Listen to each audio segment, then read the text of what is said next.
Your house is like that. No one knows where you are. This is like going to the Bat Cave. Yes to all of your questions. Yes. Welcome to PTI, boys and girls. In today's episode, pitch clock questions, a couple of streakers, and Brian Windhorst joins us for 5 good minutes. But we begin today with the Los Angeles Lakers, who tonight are in a play-in game against the Minnesota Timberwolves, who Michael Wilbon has said, quote, major in stupid, unquote. First-year Lakers coach Darvin Ham directly taking on expectations. Ham said, and I'm quoting here, I just think the sky's the limit. We're not going to put a ceiling on ourselves, unquote. Wilbon, do you agree the sky's the limit for the Lakers? Yeah, I do, Tony, particularly since they shouldn't really even be tested tonight. I kind of expect Minnesota to play well early and maybe lead by 4 at halftime and then disintegrate into dumbness, which is what they do, despite having a player who's right now in Anthony Edwards worth watching as much as anybody on the court. Yes, LeBron James and Anthony Davis are on the court, but the guy who's more exciting right now is Anthony Edwards. That's another story. The Lakers can represent the West.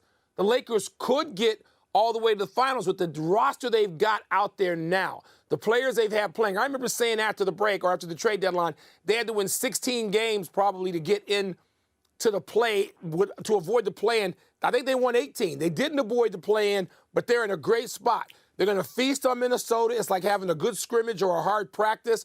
And then they'll probably get a Memphis team that is shorthanded and smaller because they're missing 2 bigs. And, you know, Tony, I mean, the Lakers are in a great position to me as long as LeBron and Anthony Davis are out there and they're playing well. Yeah, so, I mean, if the question is the sky the limit for the Lakers, and I assume what Darvin Ham means by that is, will they win a championship? I assume that. And if you tell me that Davis and LeBron are completely healthy, and if you tell me that after Russell Westbrook left, they went 18-8 without him, and if you tell me that everybody understands their roles and there's a very defined pecking order, which maybe there wasn't earlier in the year, then I would say yes, they have a chance because this is LeBron James. And he's got 4 rings. How many you got? You don't got 4 rings. So that's a big deal. But you know that I like Phoenix better, and you know that I like Milwaukee and Boston better. But I'm mindful of the fact, Mike, I'm mindful of the fact that LeBron James and Anthony Davis won a title just a couple of years ago. I mean, that stuff counts if you've actually won the title. But do I trust Anthony Davis to be healthy throughout the next 2 months or something? No, I don't. Yeah. See, and that's a complicating factor for me, as is Kevin Durant on Phoenix, and as is the Golden State Warriors, which have, I think they're better than the Lakers, and they have as much star power. That's what the Lakers bring. They bring star power. And they got 4 also. Tony, all those are great points and valid points. I think by sky's the limit, Darvin Ham means getting to the finals. But by the way, little credit. I know I just completed this voting, and in Coach of the Year, while I had Mike Brown of Sacramento as my Coach of the Year, I got Darvin Ham second because Darvin Ham had to ride some choppy waters. This is Los Angeles, where they expect to win every year. Not once every 20 like Sacramento, where it seems impossible. Darvin Ham has done a hell of a job, and you know, it's going to be worth watching the Lakers. Maybe not tonight worth watching the Lakers, but when we get to next week, and they presumably get to the weekend, and they get Memphis. Let's move to baseball's pitch clock conundrum. Let's get back into the NBA with our great friend, senior NBA writer, Brian Windhorst. Let's start with this. The Hawks and the Heat play in the early 7-8 game tonight. Jimmy Butler, who I think always has confidence no matter what he's facing, he has predicted a Heat win. Do you believe he has good reason to have this confidence? Wouldn't it be great if you predicted a Heat loss? Like, if there was anybody who would say that their team would lose, I could see Jimmy doing it just to upset his teammates. I could see him as like a test. The thing about the Heat is nobody really respected them last year when they were the 1 seed. Everybody thought, well, they're going to get beat, and they went all the way down to the last 15 seconds of Game 7, and they almost were in the finals. Also, Jimmy Butler doesn't really care about the front half of the season and only marginally cares more about the second half. And then when he gets into the postseason, turns into an absolute demon.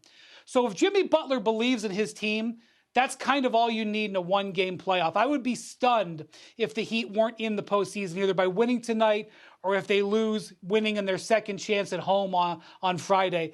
The Heat are they're almost like playing a service academy in football. You know, you hate playing against the option because it messes you up and you won't prepare for it. You should win, but you don't. Eric Spoelstra plays all kinds of tricky zone defenses. They kind of get under your skin. It's a hard place to play. If I were the rest of the NBA, I would hope Jimmy is wrong, and I certainly wouldn't want to play him with the Boston Celtics, who had all kinds of trouble getting him out in 7 last year. All right, let's go from Miami to Los Angeles, where the Minnesota Timberwolves will be playing against the Lakers tonight. Brian, Rudy Gobert, of course, is out with a 1-game suspension. Jaden McDaniels, of course, is out because he punched a wall. This team majors in dumb every year. So why does Anthony Edwards, a star in the making, why, if he does he want to put up with this nonsense? I think Anthony Edwards doesn't care one iota about last year or last month or yesterday. I think he believes he can win any game at any time, and the rules heavily incentivize it. So come this offseason, they are going to offer him a contract extension, and I suspect he will take it. Now, whether he wants to be there long term, that's been a problem, Minnesota. A number of their star players in the past, KG, although he gave them a while, Kevin Love, Jimmy Butler, all said, I want to get out of here. Now, Karl Towns has signed a big extension. He's pretty committed. The Wolves have to believe that the pairing of Towns and Edwards with Gobert to help them defensively will work long term. They're going to be on some clock because no player waits forever. But they are very fortunate that Anthony Edwards is very young and very, very focused on what's right in front of him. And so he is a treasure. He reminds me of Ja Morant, seeing him early in the NBA, where you looked at him and said, this guy is going to win this team big games for a long time, or some team. I am very, very bullish on his future, as I was very bullish on Ja after seeing him his first couple of years in the league. But obviously the Wolves have heavily invested in what they have now working. And if they get knocked out in this play-in round after trading all this for a guy who got suspended, it's not a good look. I agree. All right, speaking of things that aren't a good look, Luka and Dallas not even being in the playoffs. And Luka has said, Brian, as you know, that he's happy in Dallas. Tony and I don't believe that for 5 seconds. What are you hearing? What do you believe? I mean, why wouldn't Luka go the way of so many other stars in 24 hours and say, I'm requesting a trade? Well, I'm not sure if Luka is, it's ironic he would say that he was happy because we almost never see Luka happy. He's constantly displaying that he is irritated or unhappy all the time, no matter what's happening. So, no, I don't believe he's happy, but I think that's also his personality. He has 3 years left on his contract. We start to see action in the NBA on star players when they get to 2 years left on their contract because that's when they can extend. They can extend Luka after next season. That is where I suspect the beginning of stress to happen. Having said that, Michael, it's a very challenging offseason for them. They are under pressure to vastly improve this team.